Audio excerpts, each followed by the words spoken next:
welcome to Quick Take. I'm your host, Susie, along with James. How are you, James? I'm great. Just starting to enjoy the winter as we're recording and it's snowing a lot today. So it's always a good time of year. That's right. It is snowing today, and hence why we both have long sleeves on if you're watching us on YouTube. If not, we're both wearing long sleeves. And we look amazing. We look amazing. That's right. If you're not watching on YouTube, then yes, when you're listening, you can tell that we both have lost weight. We've really been working out a lot. And your skin is glowing. Yeah. Skin is glowing. No wrinkles. It's just, no. Oh my gosh. It's like I'm going backwards, really. Okay. So let's get to it. I've been working with a senior team, an executive team about their strategy for next year. And it was really interesting because we had an offsite and everybody has to zoom out and really look at what are the key objectives and what are the goals. And everybody really got rallied around it. And I coach all these individuals too. And I started watching as we got back from the offsite. This guy, Mark, was talking about some of the challenges that he faces. And he was not focused at all on any of the strategic objectives that we talked about. When he got back to the office, really got pulled into the day-to-day, meeting to meeting, and just really on kind of the treadmill. But he felt like he was making progress. But when I brought up the zoomed out view, he was like, but this is what I need to focus on now. I can't get beyond this. Like, he doesn't have the ability to kind of manage both. Do you see that a lot? I do see it a lot. And in fact, I have a similar story. I'm working with a company who has actually been building some software along that same area. And it is the challenge is, you focus on your day-to-day, but how do you also put the energy and time into solving or achieving the goals that you set out? And there's a gap between the tactical and the strategic, and it's super hard to really execute like that. Yeah, and it's making that space. It's almost like the intentionality around it so that you shift that mindset. But I'm not trying to get into the tips. I'm just throwing out an idea. No, I think it's about, you're 100% right. It's mindset. And, this company I'm working with, the company is, the platform they're building is called the Goal Garden. And I love this idea of, it's really about how you manage your OKRs and your KPIs. And it's really shift in the way that you look at goals. And by having what I call OKR cascades, which is no longer just a list of things to do. I have to do 1, 2, and 3. It's more of a goal garden. It's more of this cascading list fabric of things that you need to accomplish. It changes the way that you map out the things you need to accomplish. And then all the goals are more tied together and you tend to work more collectively as a team to accomplish them. And so it makes it just much more meaningful to look at them that way. You see the relationships and you understand the impact that each one of those makes. So are they doing this as a team? Are they doing this as individuals? Can you shed a little bit more light on? The company they're actually working on software to help you manage this. But what they've done is the CEO of the company is a really powerful woman. We'll call her Stacy. And she has often been leading companies and is a real task-oriented person.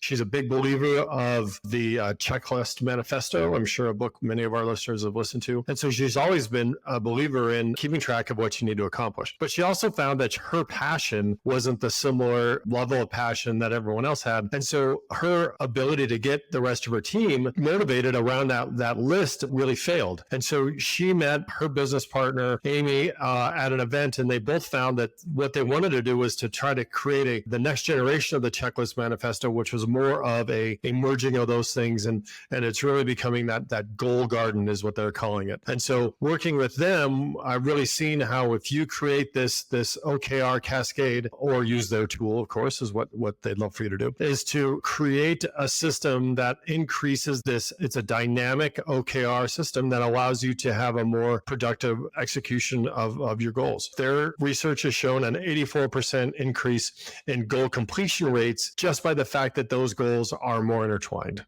Oh, how interesting. And then everybody has their own look into it so that they can kind of see. And then but that mindset is what's important. If you have a tool That's great, but then how do you get people to actually use it? We're all really different in terms of how we engage with that kind of technology. I think that's a great segue into the second area, right? Obviously, as you said, you can take your team off and have a study session. You can create a checklist if it works for you, or you can create a goal garden or whatever. But it's really about then how do you get that work done? And what I recommend is you have these things called achievement sprints, where we take a little bit out of the Agile manifesto and we focus on creating these times in which you can do this. Spotify is known to do this. It's kind of like a hackathon, but Spotify calls it basically their hack week, where they will focus 1 week every quarter, focusing on the sprints towards that goal of really just executing on their OKRs. And it allows you to perhaps put the day-to-day work aside and focus on the strategic elements. They've seen a 73%, manage that, 73% Wow. increase in both their innovation, but also in their execution of their goals. Their motivation scores have gone up because people do not feel underwater. And I think that's a huge difference when you can actually put time aside to do the work that you know you need to do. So I just want to make sure I'm understanding a little bit about how this works is the team has a goal. They together construct the goals that are associated to Mm-hmm. beyond their day-to-day work. And then they take these times to decide which one of those goals as a team to prioritize and focus on and get Maybe. some momentum on. Yeah, I think generally speaking, you're right. I think when you have this, the goals are just intertwined and they do cascade. But at the end of the day, it's what you can accomplish as an individual and you and your team, your department, your directs. And you can have that hack week where you go in and say, hey, look, one of our goals was to reimagine the way that we do X, Y, and Z. So we are going to take a week and that's our goal. And then that will inform this other goal that perhaps another department has, or it's tied to another initiative. But you've got a complete vision of what you're trying to accomplish through that goal garden. And then secondarily, you're now putting a dedicated amount of time by your resources to get that done, which shows the importance to your firm. It makes your team realize the criticality of strategic goal setting. And it shows that you're putting your money where your mouth is. There's a lot of research around context switching for our brains Mm. and our day to day, when we go from our Mm-hmm. email to doing this to a call and all of this, Mm-hmm. it actually, the lag time and the switch is not good for your brain. So if you Yeah. can, even as individuals, think about having your own sprint to really focus on Right. a goal that you need to get through, it's kind of the same idea of how do you focus your own self, because you Yep. will make more progress if you allow yourself to really focus. Yep, and I think that's the benefit of having some sort of like that achievement sprint where you can focus. It gives you permission. It gives you agency, perhaps, to distance yourself from maybe the minutia of what's going on in the production floor, or maybe what's happening with a particular customer issue. That you're doing the good work because but you're also avoiding the context shifting. I think it's really huge. So what's your third tip? The third one, again, stems from, I think, the Agile manifesto and the way that we look at Agile development, which is really understanding things in consumable spaces. I read a great article about how Adobe replaced the performance appraisals with check-ins. I know that there's a couple of companies I'm working with, one called Future Force, who they do these project pulses. And what that really does is it comes down to avoiding the waterfall thinking about how we're executing on these goals, taking and having a ritual in which you are individually looking at these things on a regular basis, so you are knowing that you're making progress. I think it goes back to the phrase, what's measured is managed, and having a progress ritual ensures that you are on track or off track, and transparently off track, but working on those goals with the rest of the team. And for people that don't live and breathe software development and they don't really have read about it and understand Agile, it's really about breaking down the components to get you to the goal and really identifying the most important aspects of that project and who owns it. And so that there's alignment for the team. So this is about how do you focus in those areas so that everybody can make that acceleration in those areas. Thank you for pulling me out of my software cesspool. But you're right. I mean, these practices that have been finally honed in the software space, they're really about how humans work together and how our brains work. And so I think you articulated it incredibly well about taking it of software practice and implementing it in a way that every company can be more successful in hitting their strategic goals. So give us the 3 tips. 3 tips: change the way that you look at KPIs and OKRs.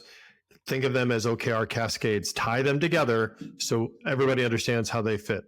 Second, create these achievement sprints. Block out time, maybe 1 week a month, maybe 1 week a quarter, where you can actually focus on and execute on those strategic initiatives so you can complete them. And then third, implement these progress rituals that allow you the opportunity to measure along the way, ensure that you are transparently aware of the status of your goals and the other OKRs that are being measured in your goal garden, so everybody is able to leverage each other's successes and meet the goals of the company. You know what I really like about this, especially, is as an executive, if you look at it a little differently like this, you will also broaden your view of what the potential of the team is, and really thinking about who has the strengths in the different areas. And then that shifts your mindset to help them shift the mindset of your team. Totally so really does. great advice. It's great. Thanks, James. Thank you.